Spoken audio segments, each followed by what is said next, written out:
ஸ்கூலுக்கு போகிற குழந்தைங்களுக்கு டிஃப்ரெண்ட்டாக இந்த மாதிரி ஒருக்கா லஞ்ச் ட்ரை பண்ணி பாருங்கள். இதுக்கு ஒரு பவுலில் வந்து ஒரு 1/2 டீஸ்பூன் அளவுக்கு மிளகாய்த்தூள், 1/4 டீஸ்பூன் மஞ்சள் தூள், தேவையான அளவு உப்பு சேர்த்து ஒரு 2 சின்ன சைஸ் உருளைக்கிழங்க கட் பண்ணி வச்சுருக்கேங்க. இதை இது கூட சேர்த்து நல்லா மிக்ஸ் பண்ணி எடுத்து வச்சிட வேண்டியது தான். இன்னொரு பேன் ஹீட் பண்ணிக்கோங்க. இதில் ஒரு டேபிள் ஸ்பூன் அளவு நெய் சேர்த்துருக்கேன். நெய் நல்லா சூடான அப்புறமா இதிலேயே ஒரு 10-12 முந்திரி சேர்த்துக்கோங்க. கூடவே ஒரு 6-7 பல் பூண்டு, இது கூடவே ஒரு இனுக்களவுக்கு கருவேப்பிலை சேர்த்துக்கோங்க. இது எல்லாமே சேர்த்து லோ ஃப்ளேமில் வச்சு நல்லா வறுத்து எடுத்துட வேண்டியது தான். நல்லா ஹை ஃப்ளேமில் வச்சிடாதுங்க, சட்டுன்னு கருகி போயிடும். அதனால தான் இது கொஞ்சம் கலர் சேஞ்ச் ஆன அப்புறமா ஃப்ளேம் ஆஃப் பண்ணிவிட்டு இது கூட வந்துட்டு ஒரே ஒரு வரமிளகா மட்டும் கட் பண்ணிவிட்டு சேர்க்குறேன். இது வந்து பையனுக்கு பண்ணுறதுனால இந்த மாதிரி காரம் கம்மியாக சேர்க்குறேன். உங்களுக்கு எக்ஸ்ட்ரா வேணும்னா ஆட் பண்ணிக்கோங்க. இதுக்கு கூடவே நான் வந்துட்டு கொஞ்சமாக புதினா சேர்த்துருக்கேன். இந்த புதினா வந்து சேர்க்கும்போது ரொம்பவே ரெஃப்ரெஷிங்காக இருந்த மாதிரி இருக்கும். ஒருவேளை உங்களுக்கு புதினாவோட ஃப்ளேவர் பிடிக்காதுன்னா இதை ஸ்கிப் பண்ணிடுங்க. இது எல்லாமே ஒரு மிக்ஸி ஜாரில் போட்டு நல்லா பிளெண்ட் பண்ணி எடுத்து வச்சுருங்க.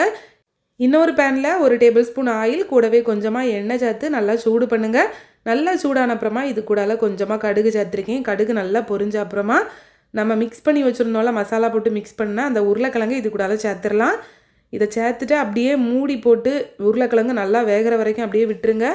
இப்போ பார்த்தீங்கன்னா உருளைக்கிழங்கு நல்லாவே குக் ஆகிடுச்சு. இனிமேல் இதுக்கு கூடால பார்த்தீங்கன்னா நம்ம வெங்காயம் தக்காளி சேர்க்கணும். உருளைக்கிழங்கு நல்லா குக்கான அப்புறமா இது கூட வெங்காயம் தக்காளி ஏன் சேர்க்குறோம் அப்படின்னா, ஃபஸ்ட்டே சேர்த்தோம்னா சில சமயம் வெங்காயம் வந்து கரிஞ்சு போயிடும். அதனால் இப்போ இது கூட ஒரு சின்ன சைஸ் தக்காளி, அப்புறம் வந்து ஒரு பாதி வெங்காயம் மட்டும் பொடி பொடியாக கட் பண்ணி சேர்த்து மூடி போட்டு நல்லா குக் பண்ணிடுங்க.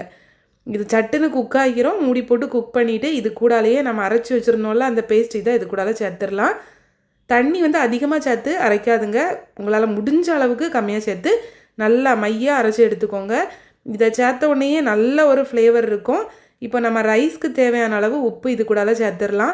ஆல்ரெடி நம்ம உருளைக்கிழங்குக்கு உப்பு சேர்த்துருந்தோம், அதனால் பார்த்து கவனமாக சேர்த்துக்கோங்க. நல்லா மிக்ஸ் பண்ணி ஒரு 2-3 நிமிஷம் நல்லா அந்த உருளைக்கிழங்கை மறுபடியும் குக் பண்ண விட்டுட்டு இது கூட ரைஸ் சேர்த்துக்கலாம். நான் வந்துட்டு ரைஸ் கொஞ்சம் நல்லாவே சாஃப்டாக தான் குக் பண்ணி எடுத்திருக்கேன். ஆனால் பையனுக்கு வந்துட்டு நல்லா உதிரியாக இருந்தால் சாப்பிட்றதுக்கு கஷ்டமாக இருக்கும். அதனால தான் இந்த மாதிரி எடுத்திருக்கேன்.